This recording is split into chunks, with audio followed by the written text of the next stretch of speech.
하루에도 수백 개씩 쏟아지는 경제 뉴스들. 복잡하고 재미없고 깊이가 없어서 실망하셨습니까? 복잡한 건 쉽게, 쉬운 건 재밌게, 재밌는 건 깊게 전해드립니다. 언더스탠딩, 유튜브에서 언더스탠딩을 검색하세요. 네, 박형근 수석연구원님과 함께하고 있습니다. 테슬라, 친절한 테슬라 삼촌이 중국 전기차 삼촌으로 중국 자동차가 네. 그 중국 전기차가 그만큼 많이 올라와 있다는 얘기인 것 같아요. 그러니까요. 오늘 들어보니까 깜짝 놀랄 정도로 사실은 디자인도 예쁘고. 그러니까요. 근데 사실 차가 되게 차를 선택하는 것 자체가 되게 보수적이잖아요. 이제 네. 안전과 관련돼 있으니까. 네. 근데 그 전까지는 중국 차에 대해서 조금 그래도 좀 안전하지 않을 것 같아. 이런 좋은 질문이네, 그거. 그런 생각들이 있었는데 이제 그런 전기차에 관해서만큼은 그런 인식들이 많이 약해졌다. 뭐 이렇게 봐야 되나요? 안전에 대한 이슈요. 네. 그렇죠. 이제 사실 뭐 아직까지는 중국 외 지역에서 이제 검증을 많이 못했다 보니까 아직까지도 좀 브랜드 인지도나 좀 불신이 가는 거는 좀 사실이고 실제로 이제 뭐 이게 뭐 중국의 특성일 수도 있겠지만 뭐 그 화재 사고라든지 이런 게 많이 부각이 안 된 것 같아요. 이제 뭐 언론 통제라든가 이런 것들이 있다 보니까 사고는 나는데 보도가 안 되는데 그런 사례들도 뭐 제가 정확히 뭐 내용을 파악한 건 아니라서 좀 조심스럽지만 뭐 그런 얘기들이 조금씩은 있거든요. 그래서 그렇기는 하지만 사실 결국에는 그 수출을 하려면 전부 다 그 인증을 받아야 되거든요. 말하자면 충돌 안전 인증이라든지 뭐 배터리 안전 인증을 다 거쳐야지만 사실 국내에 들어오는 우리나라가 굉장히 까다로운 국가 중에 하나거든요. 그렇기 때문에 뭐 수출할 수준이 안 되는 차를 내놓을 수는 없는 걸로 보이고요. 상당히 지금 뭐 안정적으로 보급이 되고 있는 걸로 봐서는 많이 그러니까 높아졌다 수준이 과거에 비해서는 그렇게 보여집니다. 그래요. 그래도 약간 전기차라고 해서 더 안전하게 만들기 쉽고 그런 게 있습니까? 전기차라고 해서 내연기관차랑 내연기관차하고 비교해서 그렇게 보긴 어렵죠. 사실 그러니까 뭐 화재 위험은 사실 확률적으로 보면 지금도 내연기관이 훨씬 사고율은 많거든요. 화재 사고라든지 이런 게.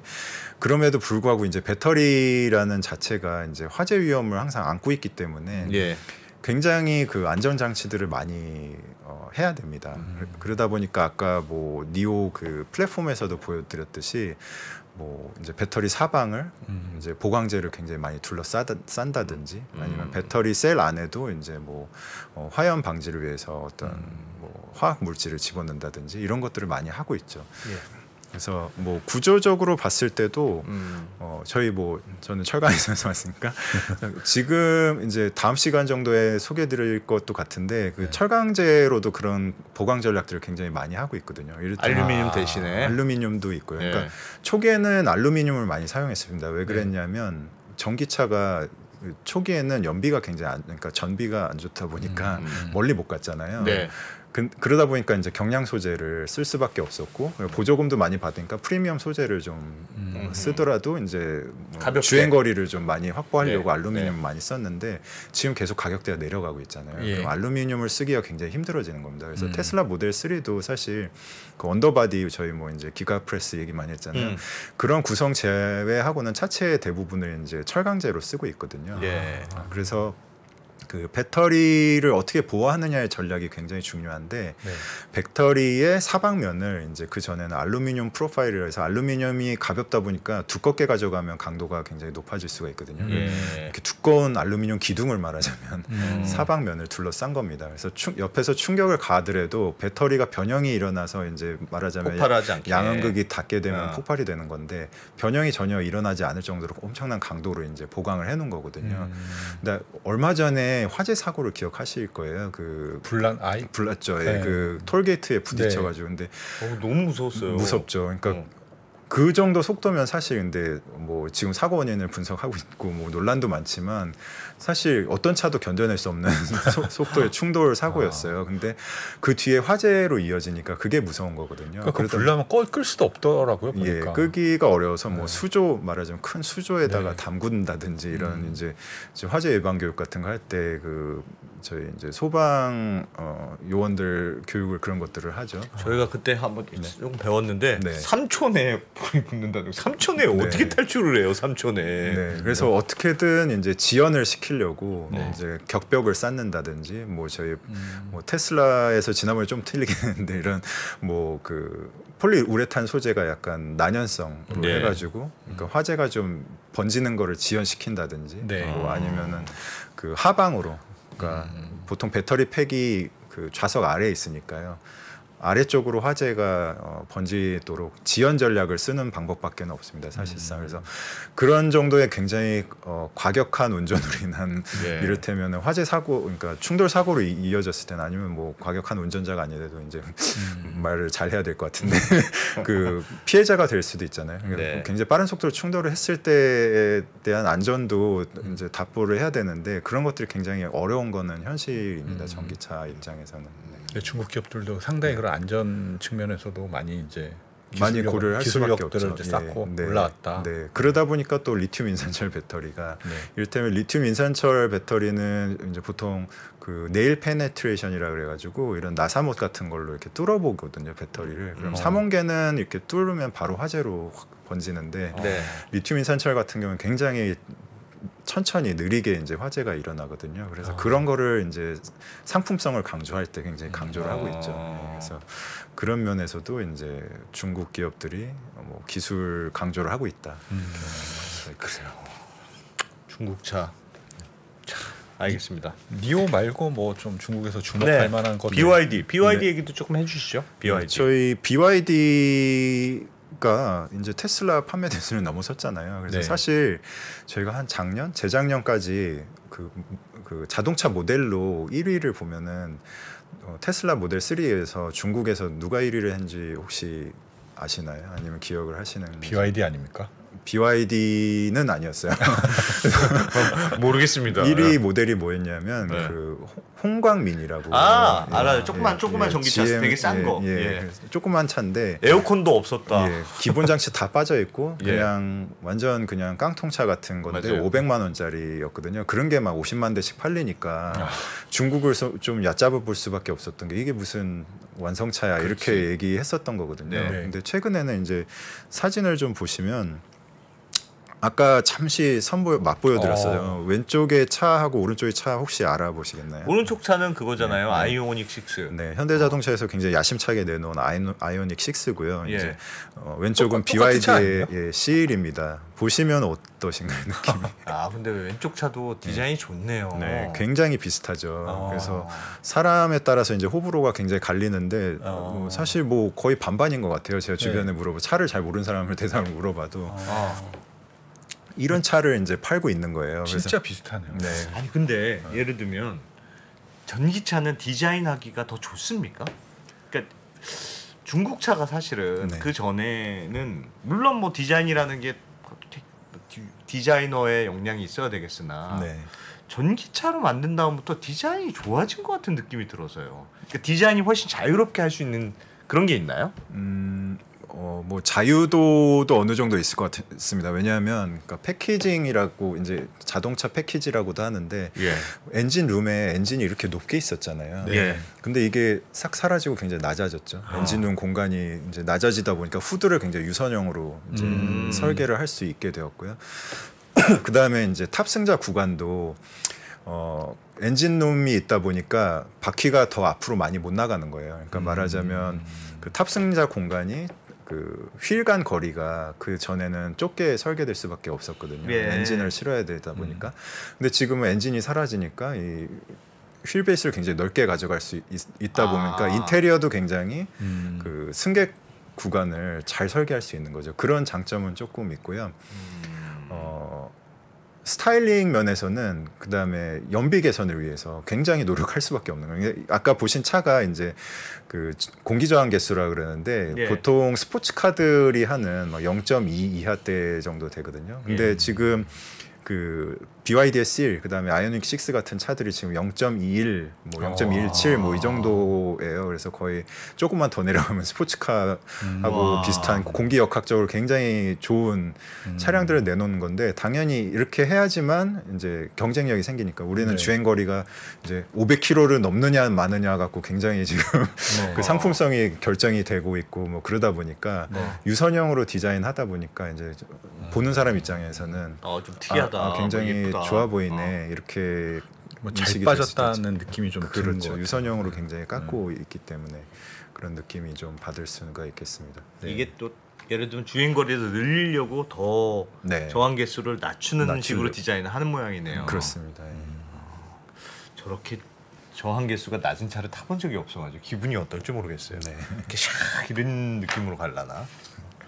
알겠습니다. 네. 그런 식으로 하고 있다 BYD는. 네, 그래서 그 아까 두 차종 보시면 예. 한국의 차고 중국의 차예요. 근데 성능이 거의 차이가 없습니다. 아, 그 정도인가요? 네, 그래서 뭐 당연히 이제 안으로 들어가 보면 뭐 안전성이나 이런 면에서는 분명히 뭐 완성도나 이런 거는 차이가 있을 수는 있겠으나 그 스펙이라 그러죠. 이제 숫자 수치들만 놓고 보면은 거의 차이가 없어요. 그러니까 주행 거리도 뭐 실질적으로 BYD가 오히려 더 길 것 같다는 평가도 나오고 있고요.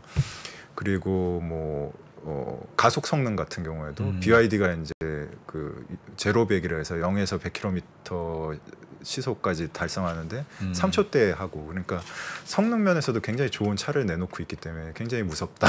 저 둘의 가격 차이는 많이 납니다. 가격 차이가 근데 좀 나죠. 그러니까 저 BYD C 같은 경우는 3만 불대고요. 네. 예. 아이오닉은 지금 5만 불대 정도 될 것 같거든요. 그러니까 근데 드러난 스펙이라든지 성능, 그러니까 수치상에 나온 성능이 거의 유사한데 함에도 가격은 가격 차이가 거의 1,000만 원 거의 정도 난다고 그렇게 보시면 나는 되거든요. 거예요. 근데 이 차가 이제 국내에 내년에 들어올 수도 있을 것 같거든요.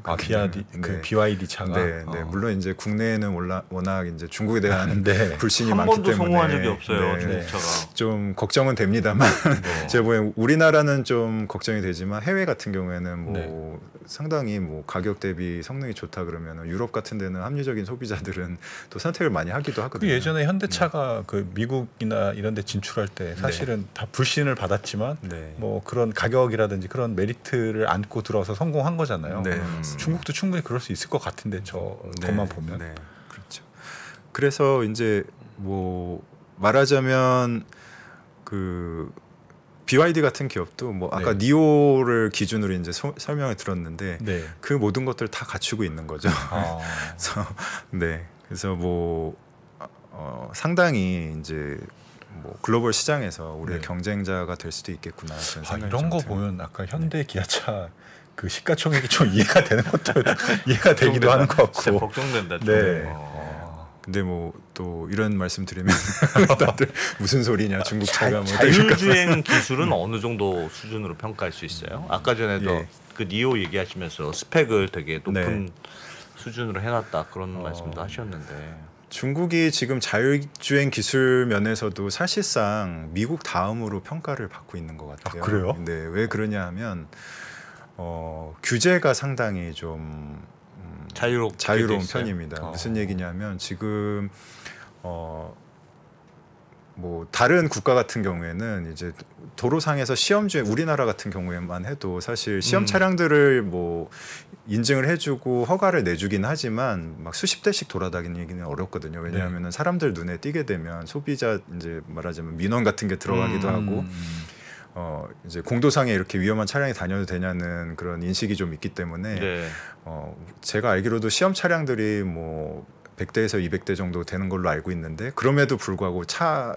다니면서 별로 눈에 띄지 않거든요. 근데 중국 같은 경우에는 택시에 준하는 그 허가를 내줘요. 그러니까 자율주행 택시인데 물론 이제 그 안전을 위해서 보조 운전자가 타기도 하고 뭐 심지어는 없는 경우도 있습니다. 그래서 근데 그런 차량들을 뭐 이를테면 바이두 같은 기업은 막 300대씩 굴리고 있고요. 2023년 넘어가면은 뭐 3,000대까지 늘리겠다 이렇게 얘기를 하고 있거든요. 그러다 보니까 당연히 이제 자율주행 기술은 실제 데이터를 얼마나 학습을 했느냐, 그리고 예외 사례들을 얼마나 많이 경험을 했느냐, 결국에는 학습 시스템이 그 차이에서 결국에는 기술이 결정이 되는 거거든요. 그러다 보니까 중국이 지금 축적하고 있는 그런 데이터들이 어마어마하다는 거죠. 뭘로 봐도 쉽지가 않겠는데 우리가. 그런데다가 이제 중국에서 말하자면 뭐 과거에 뭐 전기차 굴기 뭐 그렇게 했듯이 지금 인공지능도 그렇게 하겠다는 거거든요. 그러면은 사실 뭐 그 R&D 투자라든가 아니면 인력도 뭐 저희가 그 말하자면 높은 학위를 가진 인력의 비중 자체가 다르잖아요. 그렇죠. 그러다 보니까 상당히 이제 격차가 벌어질 수밖에 없는 상황이 좀 놓여 있다 이렇게 좀 보여지고요. 그래요. 어쨌든 데이터가 굉장히 많고 테슬라도 지금 사실은 많이 깔려 있는 그 데이터들을 다 모아서 계속 발전해 나가듯이 중국도 지금 깔아놓은 데이터가 많아서. 근데 이게 특히나 이제 결정 인자가 뭐냐면 실제 주행 데이터를 학습하는 게 중요하다는 게 어느 정도 판가름이 났어요. 예전에 구글에서 스핀오프한 웨이모라는 기업 잘 기억하실 거예요. 지금도 물론 이제 자율주행 분야에서 주도하는 기업 중에 하나인데 어느 순간 테슬라하고 거의 이제 선두를 주거니 받거니 다툰다고 사람들이 평가를 해왔고 한쪽에서는 라이다를 쓰고 센서들 다 이제 충분히 쓰고 한쪽에서는 점점 빼서 이제 비전만 남겨놓고 이런 입장에서 누가 승자가 될 것이냐에 대한 논란이 되게 많았는데 지금은 어느 정도 이제 테슬라가 앞서가고 있다는 평가를 하고 있는 약간 시점이거든요. 그런 걸 보면 결국에는 그 웨이모 같은 경우에는 그 제한된 공간을 이를테면 캘리포니아의 허가된 도로 안에서 제약 사항을 두고 이제 실험 데이터들을 축적해서 기술 개선을 해왔는데 그런 방식이 맞느냐 아니면은 상당히 테슬라가 비난받는 분야 부분 중에도 하나인데 안전을 그 위험을 좀 무릅쓰고 그거지 몰모트지 몰모트 실사용자들을 통해서 데이터를 축적을 하느냐에 대한 논란이 있었는데 결국에는 압도적으로 이제 테슬라가 데이터 축적량이 많다 보니까 지금 풀 셀프 드라이빙 베타라고 해서 그 사실상 이제 자율주행을 목표로 개발하고 있는 그 시스템 돈을 받고 이제 판매를 하고 있잖아요. 그게 지금 최근에 10.69까지 올라왔고 최근에 이제 뭐 비전 학습 뭐 연구회 같은 이제 CVPR이라고 하는 곳에서 개선점들을 이제 보여줬는데 어마어마하게 개선된 내용들을 확인할 수가 있었거든요. 근데 결국에 이런 것들이 실도로에서 얼마나 축적을 했느냐가 결정을 한 것 같아요. 지금 FSD 베타 사용자가 연초에 한 3만 명 정도밖에 안 됐었거든요. 근데 지금 이제 10만 명이 사용을 하고 있고요.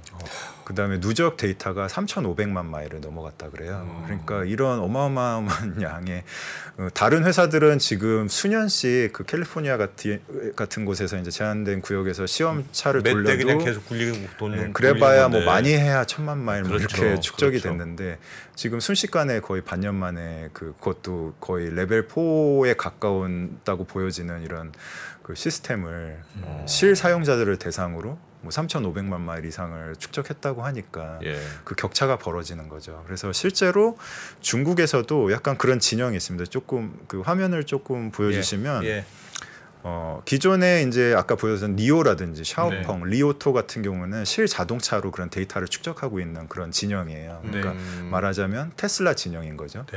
근데 이제 바이두 이제 IT 기업들이잖아요. IT 자이언트들 아니면 스타트업들이 들어왔어요. 그래서 뭐 위라이드라든가 오토엑스는 이제 사실 뭐 중국 베이스긴 하지만 뭐 실리콘밸리에서 창업한 기업들이기도 하고요. 디디는 이제 중국의 유명한 IT 자이언트고 뭐 포니닷 AI도 이제 유사하게 있는데 이런 그 말하자면 웨이모 스타일의 보시면 딱 시험차 같잖아요. 시험차를 돌려가지고 아니면 시험 택시를 돌려가지고 제한된 어떤 데이터들 지금 뭐 북경이나 상해 이런 데서 자율주행차를 굴리고 있지만 100대 200대씩 굴리고 있지만 사실 이제 뭐 탑승 지역을 제한하기도 하고요. 조종 그러니까 그 안전을 위해서 그 그 탑승자가 항상 같이 있어야 되기도 하고 그런데 말하자면 제한된 조건 하에서 데이터를 쌓는 진영이 잘 하느냐 아니면 말씀드렸던 니오나 샤오펑이나 리오토 같이 그냥 실사용자들을 대상으로 데이터를 축적하는 게 우위에 있느냐 봤을 때 지금 중국에서도 차량을 사업을 해야지만 그 자율주행 기술 개발하는데 우위를 선점할 수 있구나 생각이 들어서 이런 이제 IT 자이언트들도 결국에는 완성차 업체들하고 말하자면 뭐 지리라든가 뭐 니오라든가 이런 기업들하고 협력을 통해서 자율주행 기술을 발전시켜 나가고 있는 그런 단계로 와 있다고 이해하시면 좋을 것 같습니다. 네, 잘 알겠습니다. 시간이 금방 갔네요. 포스코 박형근 연구원님을 보유한 포스코 경영연구원. 네. 부럽다. 고맙습니다. 오늘도 또 나와주실 거죠? 예. 네. 예, 고맙습니다. 네, 감사합니다. 고맙습니다. 전문가라는 그 단어 있잖아요. 어느 정도가 전문가인지 잘 모르겠어요. 제가 전문가라고 얘기해 본 적은 한 번도 없어요. 다만 한 가지 확실한 건 조금 이제 그쪽에 덕후인 건 맞는 것 같아요. 드디어 3프로TV에서 오건영 부부장의 경제 강의가 출시됐습니다. 저는 17년 동안 하루도 빠짐없이 마켓 봤거든요. 그래서 휴가지 같은 데 가서 새벽 몰래 보죠. 이거 보죠. 이거 보잖아요. 이거 혼나죠 그러다가. 얘는 덕후죠 덕후. 제가 가봤던 길이잖아요. 여기에는 뭐가 있고 여기에는 뭐가 있고 여기에는 뭐가 있어요 하면서 쭉 한번 알려드릴 거예요. 근데 진짜 바텀업 잘하시는, 바텀업이 뭐냐, 기업 분석 잘하시는 분들이 있거든요. 다른 거 다 필요 없고 환율만 설명해 달라고. 환율에 관련된 정보만 달라고. 그래서 제가 뭐라고 했냐면 환율 잘 못 맞추는데요. 근데 로직은 설명해 드릴 수 있고 큰 틀에서의 방향성 정도는 말씀드릴 수 있을 것 같다고. 이런 얘기 해드리니까 충분하다고. 오케이. 3프로TV 경제대학 오건영의 경제를 보는 눈 신규 출시 기념 8월 31일까지 얼리버드 특가로 만나보시죠. 지금 바로 영상 아래 댓글을 확인하십시오.